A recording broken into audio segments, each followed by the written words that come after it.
C'était vraiment le directeur du musée qui m'a demandé de réfléchir à un espace de parole, à une architecture de parole. C'est des choses qui me sont assez familières, j'en ai construit plusieurs par le passé.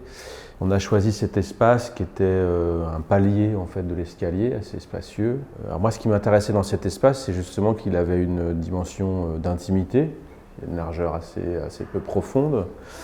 Et du coup, on voit bien que voilà, si quelqu'un s'assied en face de moi, on est un peu comme au Parlement anglais, on peut presque s'attraper par le col. Voilà.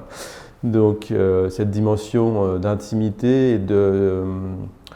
C'est un peu comme une guitare sèche, quoi, cette architecture. C'est unplug, en fait. On n'a pas besoin de mettre un micro, on n'a pas besoin de mettre des enceintes. C'est un peu une arche dans laquelle on peut rentrer pour discuter ensemble, pour présenter des projets, pour présenter des expos. Et puis ce que j'espère moi à court terme, c'est que aussi d'autres artistes invités par le musée puissent s'en servir et puissent l'investir pour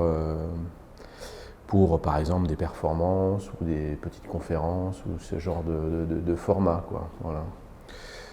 Donc on va même rajouter au fond sur le mur qui veut la parole, voilà, comme une espèce de slogan, invitation à s'asseoir et à parler. Alors ce que j'ai pas dit aussi, c'est que cette architecture, alors elle n'est pas du tout fixée au mur, hein, c'est un peu comme une sculpture, elle est juste posée au sol, même si c'est un peu une architecture gigogne, elle est encastrée parfaitement dans les murs.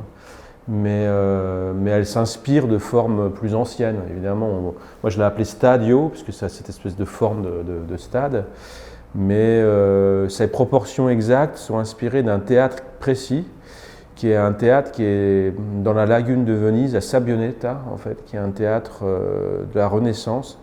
À la Renaissance, il y a eu des architectes qui ont construit des teatro all'antica, des théâtres à l'antique. Mais en fait, ce sont complètement des réinterprétations, parce que souvent, c'est des théâtres d'intérieur, en bois.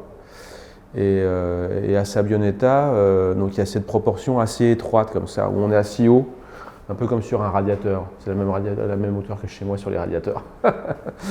Et comme on est assis haut, on n'a pas besoin d'être assis très large, et du coup, ça permet de mettre comme ça 4 rangées sur peu d'espace. C'est ça qui m'a fait penser à cet édifice que j'ai visité il y a 2 ou 3 ans maintenant.